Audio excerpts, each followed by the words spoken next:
Have you been affected by the restrictions of the COVID-19 lockdown? Super long Zoom calls, stuck at home, restlessness, the wanting of the connection of your family or friends, going back outside without your mask? Well, in this video, it has all of that.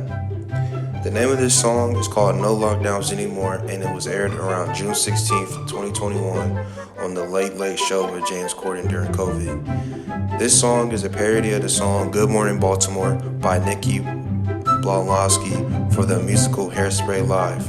The song was made by James Corden featuring Ariana Grande. This song was clearly made to push out an agenda to get people vaccinated.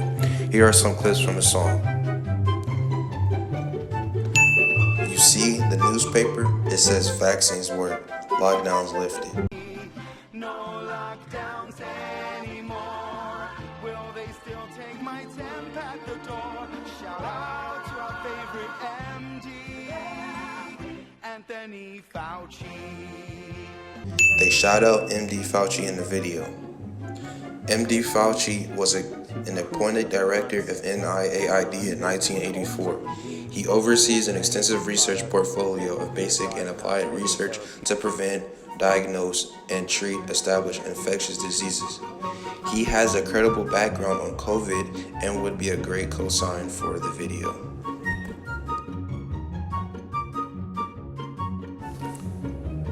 In the lyrics, they say, once you got the vaccine, it's time to hug your family.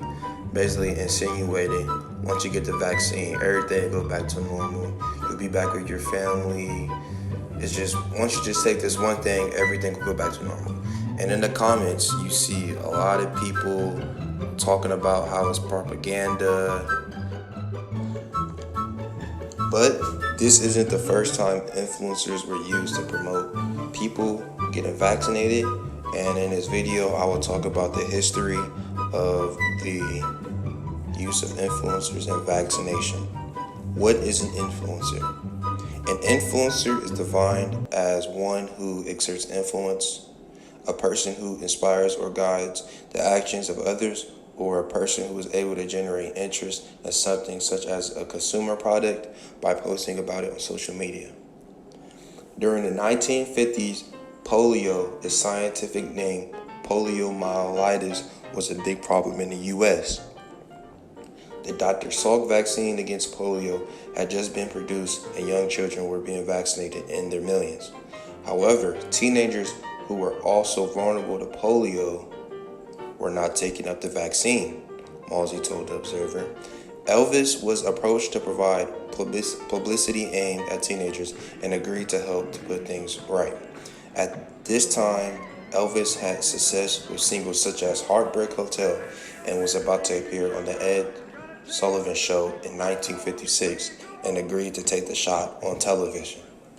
His involvement in the polio vaccine program is outlined in the film Teens Against Polio, which was released online by Cambridge University on Sunday to mark the start of the World Immunization Week. The film offers intriguing insights on how that gap was closed in the U.S. using the input of stars like Presley as well as Clark Gable and Mickey Rooney, and highlights the profound change that has taken place among celebrities in their attitude to vaccines and other health programs over the past 60 years. Malsey stated, it was obviously a help in getting teenagers to take up the vaccine, but intriguingly, not an overwhelming one. The real game changer came through the teenagers themselves. With the help of the National Foundation for Infantile Paralysis, they established a group called Teens Against Polio, canvassed door to door, and set up dances where only vaccinated individuals could get in. It showed almost for the first time the power of teens in understanding the connection with their own demographics. The annual incidence of polio in the U.S. decreased by nearly 90% between 1950 and 1960. Malsey stated, getting teenagers to take up the vaccine was critically important, and that success shows that it is possible to reach hard to influence groups if you involve them in the right manner. He also states this could be by tapping into new forms of communication, such as social media or clever approaches to promoting vaccination to people opposed to vaccination. It can be done. Mind you, this is said in the 1950s. The question is now, why are influencers and celebrities chosen? The answer is that they can reach audiences that government and organizations can't or want to reach. Today, when you think of an influencer or celebrity, you think of Will Smith, LeBron, Kim Kardashian, The Rock, or Ryan Reynolds. When you think of these people, you think of entertainment, sports, and their character. You never tend to think about their education or academia level. Today, you see these influencers and celebrities speak and talk about things that are controversial. For example, vaccinations, politics, mental health, and social issues around the world.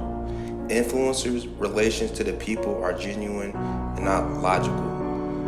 This is why you see people buy into things just because influencers and celebs are wearing them or doing them, such as designer clothing, such as Gucci, Louis Vuitton, buying expensive jewelry, shoes, or even getting surgery to modify their body because they are doing it without knowing the implications of doing said actions.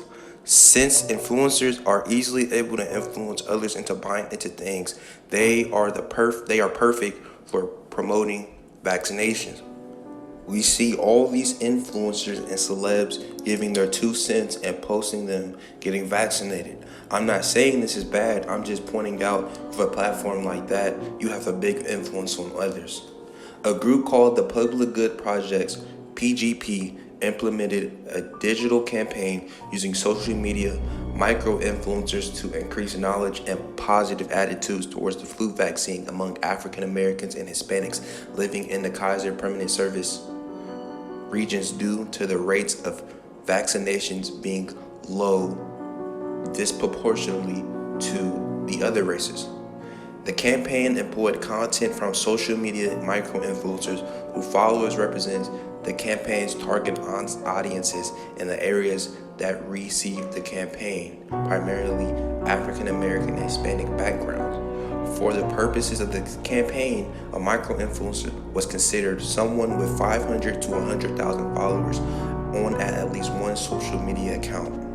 Micro-influencers were chosen because these people may be more likely to be perceived as friends or aspirational peers than celebrities or influencers with significantly larger followings.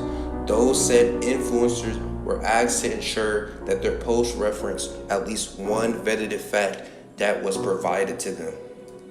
What this means is that they are providing information to talk on topics they might not know the facts of. But in the end, they achieve their goal and to promoting positive views about vaccinations towards the community. In conclusion, what is at stake? The people must do their own research and read and watch credible people on topics before they get their information from an influencer, and then they come to their own conclusion.